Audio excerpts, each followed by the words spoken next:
নমস্কার বন্ধুরা, মিষ্টি ক্লাম্পে আরেকটি পর্বে সবাইকে স্বাগত জানিয়ে আমি আজকের ভিডিও শুরু করছি।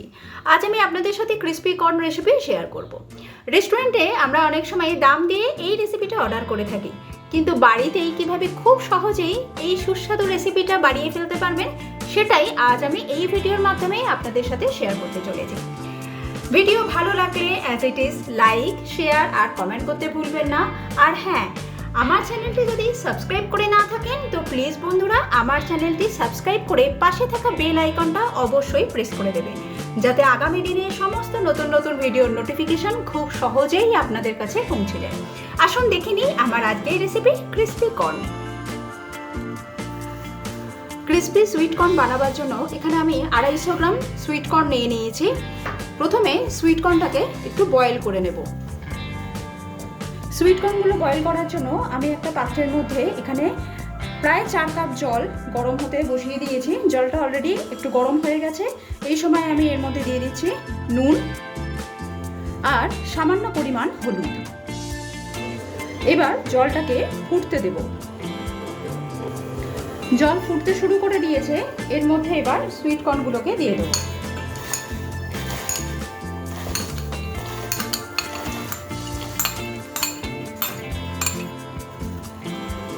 এবার 3 থেকে 4 মিনিট সময় নিয়ে আমি সুইট কর্নগুলোকে একটু ফুটিয়ে নেব।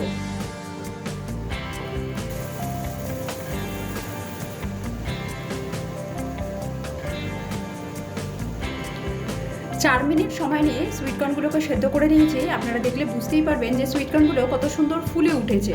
এবার আমি গ্যাসের ফ্লেমটাকে অফ করে দিলাম আর জল থেকে সুইট কর্নগুলোকে ছেঁকে নেব। কর্নগুলোকে এরকম একটা স্ট্রেনারের উপরে নিয়ে নিয়েছি জল ছেঁকে। এবার একটু স্প্রেড করে দেব যাতে ঠান্ডা হয়ে যায়। এগুলোকে প্রপারলি আমাদের ঠান্ডা করে নিতে হবে।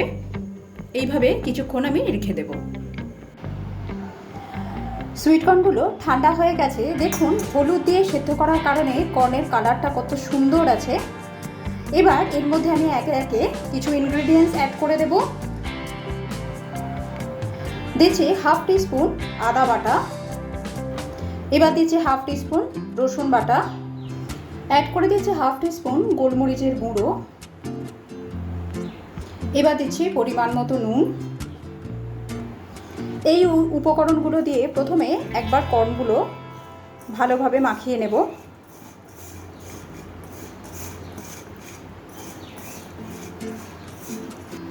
এবার সমস্ত কিছু যখন ভালোভাবে মাখানো হয়ে যাবে, এবার এর উপরে আমি দিয়ে দিচ্ছি কর্নফ্লাওয়ার।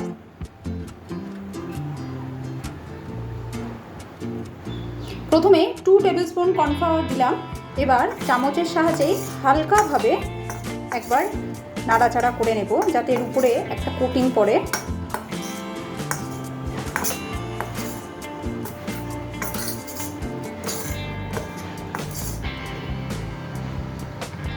এখানে আমি আরও কর্নফ্লাওয়ার অ্যাড করছি। দিয়ে দিলাম 1 টেবিল স্পুন আর একটা দিয়ে দিলাম 2 টেবিল স্পুন, মানে আরও 2 টেবিল স্পুন কর্নফ্লাওয়ার আমি অ্যাড করে দিলাম। আবারও হালকা হাতে একবার মিশিয়ে নেব যতক্ষণ না একটা সুন্দর কোটিং প্রত্যেকটা কর্নের উপরে পড়ে। আপনারা অল্প অল্প করে একটু কর্নফ্লাওয়ার মেশাতে থাকবেন।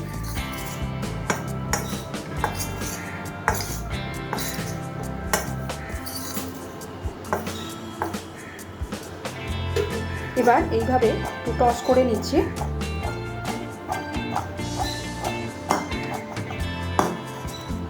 দেখুন প্রত্যেকটা কর্নের গায়ে সুন্দর করে কোটিং পড়ে গেছে। কর্নগুলো ভাজার জন্য আমি কড়ার মধ্যে বেশ খানিকটা পরিমাণ সাদা তেল গরম করতে বসিয়ে দিয়েছি। এবার তেল গরম হয়েছে নাকি সেটা দেখার জন্য একটা কর্ন আমি তেলে ছেড়ে দেব। তেল খুব ভালোভাবে গরম হয়ে গেছে, বোঝাই যাচ্ছে। হাই হিটে আমাদের কর্নগুলোকে ভেজে নিতে হবে। এবার আমি কর্নটাকে ছেড়ে দিচ্ছি। আমি কর্নগুলোকে দুটো গ্যাসে ভাজবো অল্প অল্প করে। দেবার পর সাথে সাথে নাড়াবো না, একটু হতে দেবো, তারপর নাড়াবো। খানিকক্ষণ পর এবার নাড়াচ্ছি।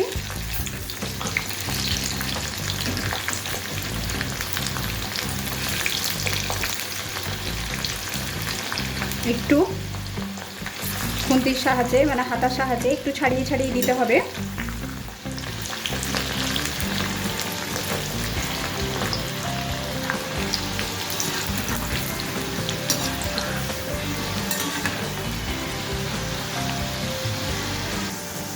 কর্ন ভেজে নেওয়া হয়ে গেছে, একটু লালচে করে ভেজে নিতে হবে, একটু গোল্ডেন কালার করে, প্রকৃতপক্ষে লালচে করে নয়।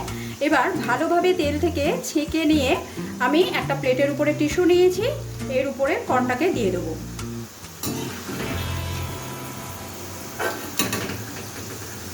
যাতে বাড়তি তেলটা টিস্যু শোক করে নেয়।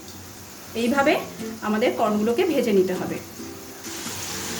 আপনাদের আরেকটা কথা বলে দিই, কর্নগুলো ভাজার সময় কিন্তু মাঝে মাঝেই ফাটে, তাই তেল ছিটকে গায়ে পড়ে বিপদ হতে পারে। সেই জন্য একটু দূর থেকে ভাজবেন বা একটা লিডকে এরকমভাবে কড়ার সামনে এরকম ধরে রেখে ভাজবেন, যাতে তেলটা ডাইরেক্ট আপনার গায়ে এসে না পড়ে।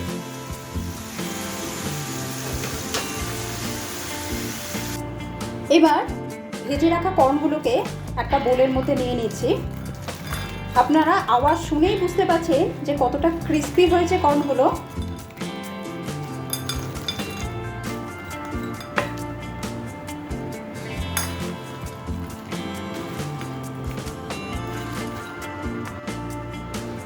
কর্নটাকে একটু সাইডে সরিয়ে রাখছি। এখানে একটা ছোট বাটি নিয়ে নিয়েছি। বাটির মধ্যে দিচ্ছি 1/4 টিস্পুন লঙ্কার গুঁড়ো, 1/2 টিস্পুন চাট মশলা, 1/4 টিস্পুন ভাজা জিরের গুঁড়ো, দিচ্ছি সামান্য পরিমাণে বিট নুন। এবার একসাথে সব কিছু ভালোভাবে একটু মিশিয়ে নেব। বিট নুনের পরিবর্তে আপনারা নর্মাল নুনও ব্যবহার করতে পারেন, তবে বিট নুন দিলে আমার মনে হয় স্বাদটা একটু বেশি ভালো হয়।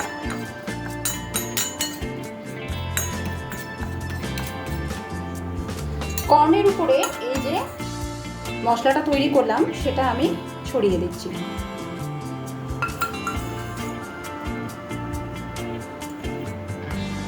এবার এতে অ্যাড করে দিচ্ছি একদম ফাইন করে কেটে রাখা, সরু সরু করে কেটে রাখা গাজর,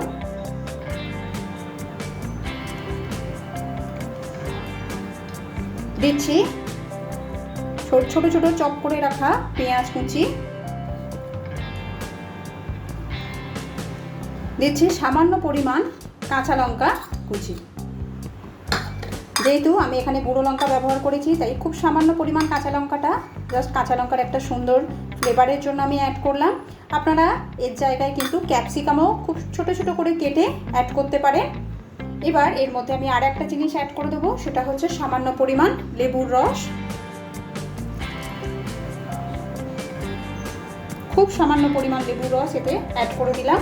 এবার সমস্ত কিছু ভালোভাবে মিশিয়ে নেব।